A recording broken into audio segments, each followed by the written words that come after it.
Assalamualaikum students, again welcome to FUNS Online Academy. Today's our lecture again continues motion topic, some special cases related with one-dimensional collision, lecture number 3.11, first year physics. Hours of special cases केड़ा है? First के जो एक formula पाना तय किया था striker यानी first body उनकी velocity of striker first body after collision ये जो फार्मूला सा m1 minus m2 upon m1 plus m2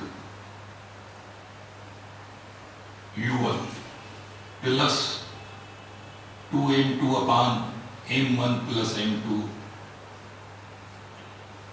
u2 इनके कम्युनिकेशन फर्स्ट के हुई था कि आफ्टर कोलिजन सेकंड बॉडी की वेलोसिटी टारगेट की रफ्तार v2 is equal to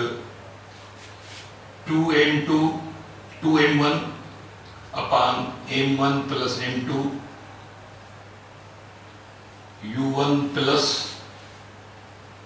m2 minus m1 upon m1 plus m2 u2 equation B. Now these are formulas related with elastic collision in one dimension, yani velocities of both bodies after one dimensional collision, striker की रफ्तार, first body रफ्तार, target की रफ्तार, second body की रफ्तार after collision, okay? And some special cases time. So if masses are same, number one, if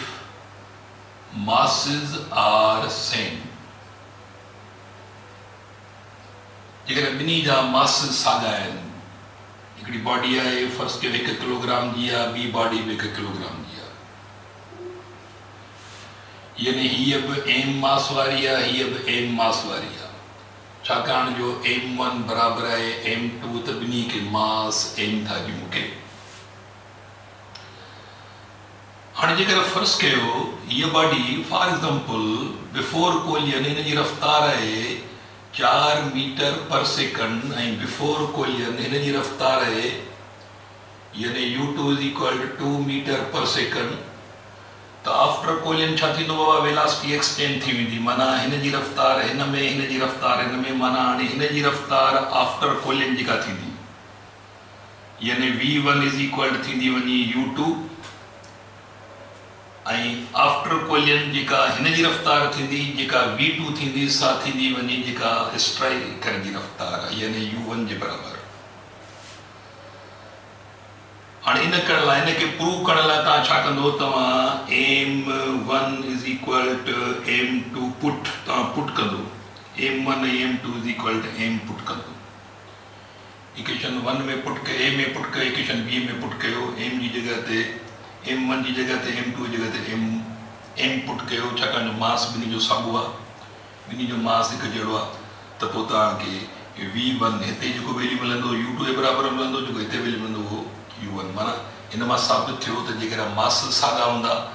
त both bodies will exchange there velocities हाणे velocity exchange थी माना बिनी हिक ॿिए खे किनेटिक एनर्जी भी एक्सचेंज कई त बिनी हिक ॿिए खे माना पंहिंजो मोमेंटम एक्सचेंज कयो त सिस्टम जो वरी बि मोमेंटम ऐं किनेटिक एनर्जी साॻी रहंदी त in this case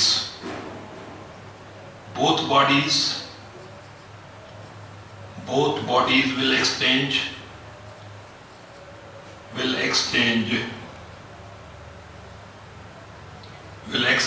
their velocities ॿई बॉडीज हिक ॿिए खे पंहिंजो रफ्तारूं एक्सचेंज करियूं माना अञा बि क्लियर मां चवां त जेका हीअ रफ्तार थींदी वञी v2 उहा थींदी वञी 4 मीटर पर सेकंड हीअ बॉडी फास्ट थी वेंदी आफ्टर कोलिजन ऐं हिन बॉडी जी रफ्तार v1 जेका आहे सा बराबर थींदी वञी 2 मीटर पर सेकंड त ॿई बॉडीज़ हिक ॿिए खे रफ्तारूं एक्सचेंज कंदियूं जेकॾहिं शर्त कहिड़ो जेकॾहिं ॿिन्ही जो मास इक्वल आहे त ओके इहो फर्स्ट केस आहे इहो हिन जो प्रूव था वैल्यूज़ विझी तव्हां इहो अॻी तव्हांजी जनरल यानी कोचिंग में ई सॼो डिस्कशन थियल आहे ओके पाण हाणे इहो समूरो वरी हर टाइम ज़ाया न आहे करिणो एतिरो हाणे सेकंड केस जेको आहे second case if masses are same second case था कयूं वञे second case case number 2 if masses are same and second body of mass m2 jika is at rest mass सागा वञे सेकंड बॉडी रेस्ट में हुजे first कयो कीअं जेकॾहिं मास सागा आहे if mass are same and second body माना target second body is at rest माना ये बॉडी टारगेट आहे जेका सेकंड बॉडी आहे जेका m2 आहे ऐं ही स्ट्राइकर आहे बाबा वन डायमेंशनल कोलियन यहाँ लिखी है असां हाणे ये रेस्ट में माना u2 इज इक्वल टू 0 आहे माना बिफोर कोलियन रफ्तार 0 आहे हाणे मास सागर होने करे ॿिन्ही खे m सां रिप्रेजेंट कबो ऐं हिन जी का न का रफ्तार मौजूद आहे u1 का न का मौजूद आहे हाणे मास सागा आहिनि हीअ बीठल बॉडी आहे माना ये बॉडी रेस्ट में आहे बिफोर कोलियन हाणे टकर थींदो टकर थियण खां पोइ छा थींदो टकर जेॾीमहिल ॿिन्ही जो मास साॻियो आहे वन डायमेंशनल कोलियन थींदो त स्ट्राइकर धक जीअं स्ट्राइकर धक हणंदो यानी स्ट्राइकर उते ई बीह वेंदो ऐं जेको टारगेट जेको रेस्ट में आहे इहो निकिरी वेंदो माना हाणे striker after कोलियन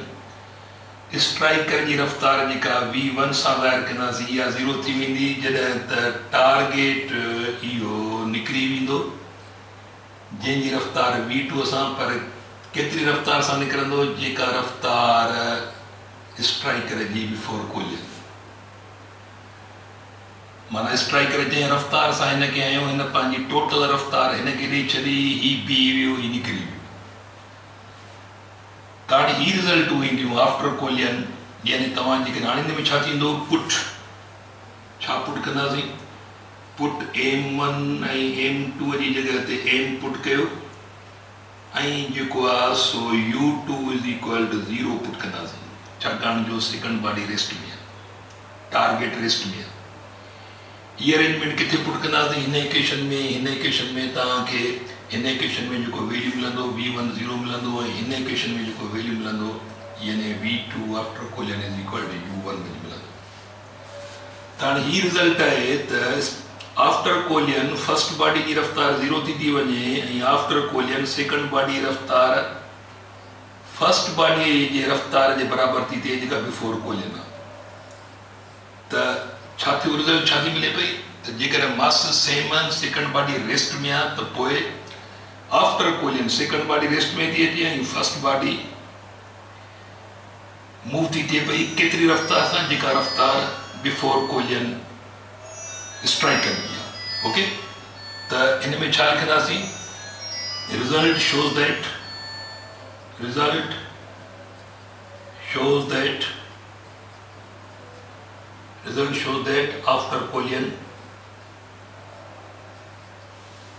after कोलियन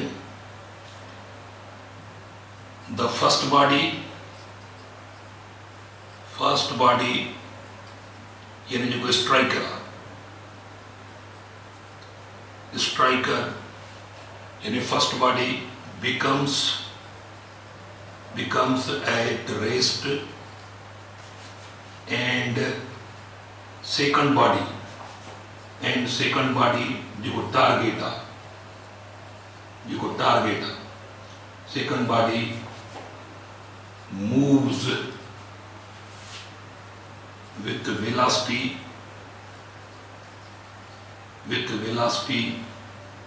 v1 which is which is equal to u1 and u1 चाहे ये रफ्तार बिफोर कोलिजन स्ट्राइकर केतरी रफ्तार से आए पे इनके धक्कण तो इन स्ट्राइकर समूरी पंहिंजी रफ्तार इनके ॾेई छॾी माना हिन जी रफ्तार जेका v2 आहे सा u1 जे बराबर ये सेकंड बॉडी जेका आहे सा सेकंड बॉडी हली पई ऐं स्ट्राइकर उते ई उते बीह वियो त इहो हिकिड़ो सिचुएशन डेवलप थींदी आहे त इहो ॿियो केस आहे त ॿिए केस में आफ्टर कोलिंग स्ट्राइकर रेस्ट में थो अचे ऐं टारगेट हली थो पए केतिरी रफ्तार सां उन रफ्तार सां जेका चुटींदड़ जी धक हणंदड़ जी रफ्तार आहे जेका बिफोर कोलिजन माना धक हणंदड़ पंहिंजी सॼी रफ्तार सेकंड बॉडी खे थो ॾे पियो ओके उन खां पोइ थर्ड केस आहे हाणे थर्ड केस में केस नंबर 3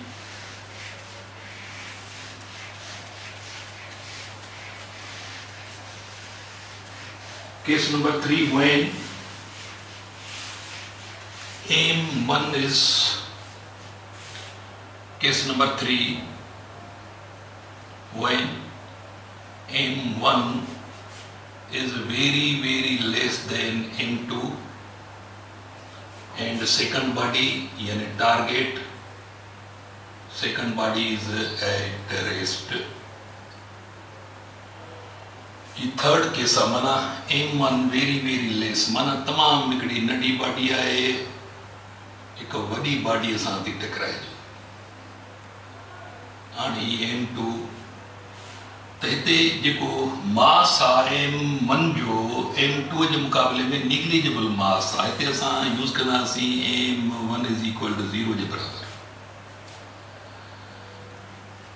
हाणे हिते हीअ बॉडी रेस्ट में आहे माना u2 इज़ इक्वल टू 0 पर हिनखे को न का रफ्तार आहे माना u1 रफ्तार सां हीअ बॉडी वञे थी पई हाणे जीअं त हीअ वेरी लेस आहे मास में हीअ ह्यूज बॉडी आहे थींदो छा हीअ बॉडी हिनखे धक हणी इहा वापसि थींदी साॻी रफ्तार सां वापसि थींदी माना आफ्टर कोलियन जेका रफ्तार उहा v1 सां ज़ाहिर कंदासीं जेका पंहिंजे मिक़दार में साॻी हूंदी जेका बिफोर कोलियन आहे 2 मीटर पर सेकेंड सां वञे थी 2 मीटर पर सेकेंड सां वापसि लुटंदी पर असांखे निगेटिव में ईंदो वैल्यू छाकाणि जो बॉडी पंहिंजी direction velocity direction opposite direction में वापसि थींदी पर धक खाइण खां पोइ हिन ते को बि असरु कोन थो पए छा हीट बॉडी आहे हिनजी इनर्शिया वधीक आहे हिन वटि पंहिंजी कमु करण यानी पंहिंजी हालत बरक़रार करण जी सलाहियत वधीक आहे उन करे v2 वरी बि 0 ई साबित थींदी हाणे इन्हनि साबित लाइ इक्वेशन इहे 2 इस्तेमालु कयूं असां m1 0 पुट कंदासीं u2 बि 0 पुट कंदासीं कहिड़ी इक्वेशन में a में b में m1 0 पुट कयो छाकाणि जो हुनजो मास निग्लिजिबल आहे ऐं असां u2 बि 0 पुट कंदासीं छाकाणि जो बॉडी रेस्ट में आहे सेकंड बॉडी रेस्ट में आहे त रिज़ल्ट हीअ मिलंदी आफ्टर कोलियन त स्ट्राइकर जी रफ्तार साॻी वञी बीहंदी जेका बिफोर कोलियन हुअसि पर पंहिंजो डायरेक्शन चेंज करे मोटंदी वापसि मोटींदी ऐं टारगेट जेको पहिरियां बाबा रेस्ट में आहे हाणे पोइ बि आफ्टर कोलियन धकु लॻंदो टारगेट खे त टारगेट जी रफ्तार पहिरियां 0 हुअसि त बाद में बि हुनजी रफ्तार 0 थींदी हाणे हीअ रिज़ल्ट आहे ज़हन में रखिजो हीअ रिज़ल्ट आहे when स्ट्राइकर यानी first body is very less than second body यानी टारगेट जो मास वधीक आहे स्ट्राइकर जो मास तमामु बारीक आहे त हीअ रिज़ल्ट ज़हन में रखिजो हीअ रिज़ल्ट आहिनि when very light body strikes with a massive body okay यो यानी रिजल्ट आया थर्ड केस केस नंबर 4 और केस नंबर 4 में छा थींदो when m2 is very less than माना हाणे जेकॾहिं केस नंबर 4 में when number 4 case when m2 is very less than m1 and second body second body is at rest. Second body rest में हुई माना हाणे स्ट्राइकर मिसवा टारगेट यानी जो M2 आहे निगलिजिबल मास वारो आहे M2 = 0 आहे ऐं रेस्ट में आहे माना U2 = 0 आहे हाणे हीअ ह्यूज बॉडी आहे हीअ मैसिव बॉडी आहे वञे थी पई यानी हिन जी रफ़्तार केतिरी बि आहे मिसाल हिन जी रफ़्तार आहे 4 मीटर पर सेकंड हीअ मैसिव बॉडी जी रफ़्तार 4 मीटर पर सेकंड आहे हाणे हिन सूरताल में छा थियो हीअ मैसिव बॉडी हिन सां टकराए बि ज़ाहिर आहे एक्सिलरेशन थींदो पर हिन जो फोर्स हिन ते जेको लॻंदो सो इन जी इनर्शिया तब्दील न कंदो हीअ बॉडी वरी बि टकराइण खां पोइ बि साॻी रफ़्तार सां हलंदी रहंदी हिन जी रफ़्तार ते असरु कोन कंदो माना हिन जी रफ़्तार टकराइण खां पोइ बि साॻी हूंदी जेका पहिरियां अथसि 4 मीटर पर सेकंड अथसि पर जंहिंखे धकु लॻंदो हिन जी रफ़्तार डबल थींदी माना हिन जी रफ़्तार V2 = हिन खां बि डबल थी वेंदी 4 मीटर पर सेकंड आहे हिन जी रफ़्तार त हिन नंढी बॉडी जी रफ़्तार 8 मीटर पर सेकंड थी वेंदी माना 2U1 थी वेंदी यानी target will move with twice velocity as compared velocity of striker याद रखे छॾियो त स्ट्राइकर जी रफ़्तार साॻी रहंदी छाकाणि जो एक्सिलरेशन थींदो पर ही जीअं त मैसिव बॉडी आहे हिन जी इनर्शिया तब्दील न थींदी साॻी रफ़्तार सां हलंदी रहंदी बॉडी जॾहिं त स्ट्राइकर जेको रेस्ट में आहे उहो डबल वेलोसिटी सां हली पवंदो त रिज़ल्टूं तव्हांजूं ही ईंदियूं यानी बिफोर कोलियन में रफ़्तार साॻी आहे बाबा आफ्टर कोलियन में रफ़्तार बिफोर कोलियन साॻी रफ़्तार आहे जॾहिं त वेरी स्मॉल बॉडी रफ़्तार स्ट्राइकर जी रफ़्तार खां छा थी डबल थी त हीअ 2 केस आहिनि इहे 2 केसिस हिन में रखी छॾिजो त हाणे इहे स्पेशल केसिस आहे तव्हांजा हिन में special related with 1 dimensional collisions या वरी हीअं चयोसि special cases related with velocities after 1 dimensional collisions okay इहे तव्हां पंहिंजे बुक खे बि खोलिजो वधीक उते तव्हांखे